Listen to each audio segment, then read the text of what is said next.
Hello again.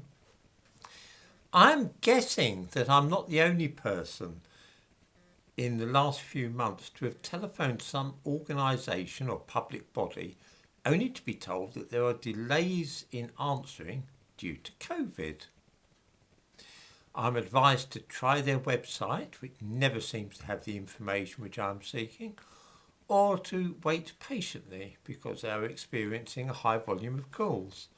Often no one answers after half an hour and one gives up. All the staff are of course working from home and we just have to make the best of it, getting in touch with them.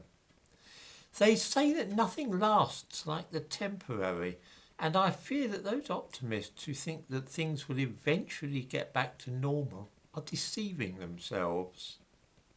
Things are not going to get back to normal. This is it. This is how things are going to be from now on.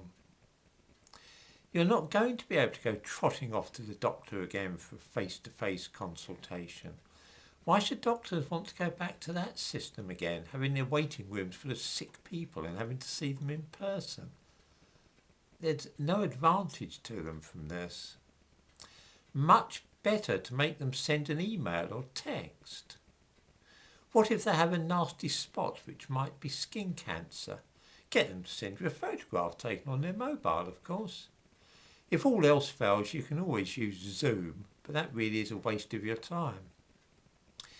Make the process of actually speaking to a doctor difficult enough, and many people, especially those who are old or really sick, will just give up.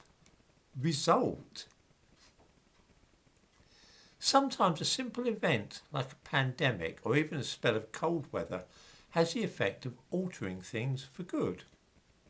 60 years ago, there was a thriving trade along the canals of Britain, with heavy loads often moved about the country in this way. Then came the bitterly cold winter of 1962 to 63.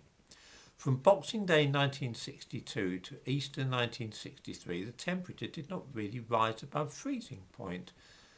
Ice was formed everywhere, rivers, canals were all frozen solid, and nothing could be moved by barge along canals. For 3 months, all the traffic along canals was switched instead to road haulage.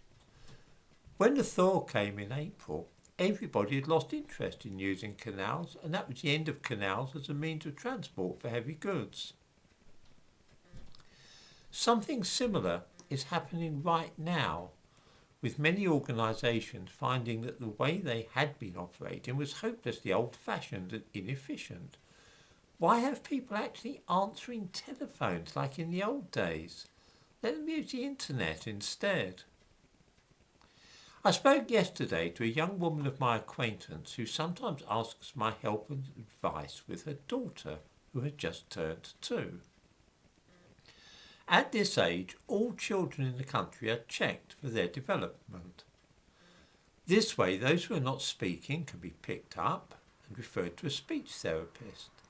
Any kids who are malnourished can be spotted, some with hearing loss can be identified, and also children who might be on the autistic spectrum can be picked up, as can those with learning difficulties. It is also useful because neglected children or abused children can also be found in this way. Those who smell of stale urine, who are not dressed properly for the time of year. Sometimes even those the children have bruises or cigarette burns, or they're seriously underweight. Those developmental checks are absolutely vital in screening for all kinds of things. I very much doubt if anybody will be surprised to hear that many health authorities now have abandoned developmental checks of this kind for the foreseeable future.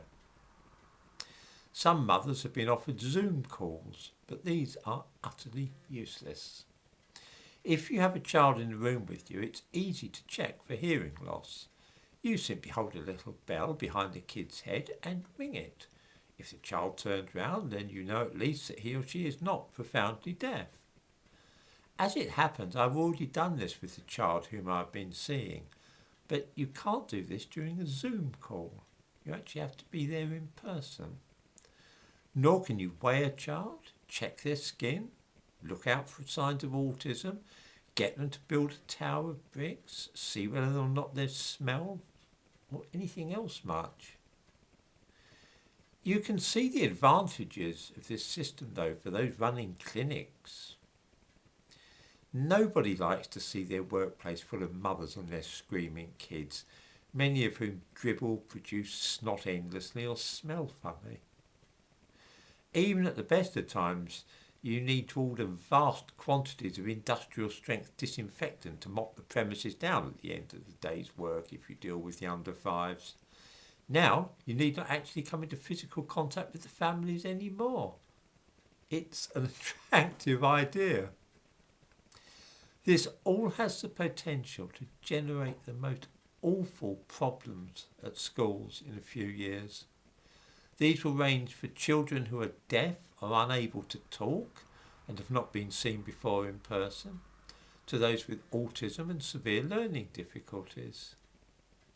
Instead of picking up on these problems when they're 2 or 3, when early intervention is most effective, the first that anybody will know is when they start school.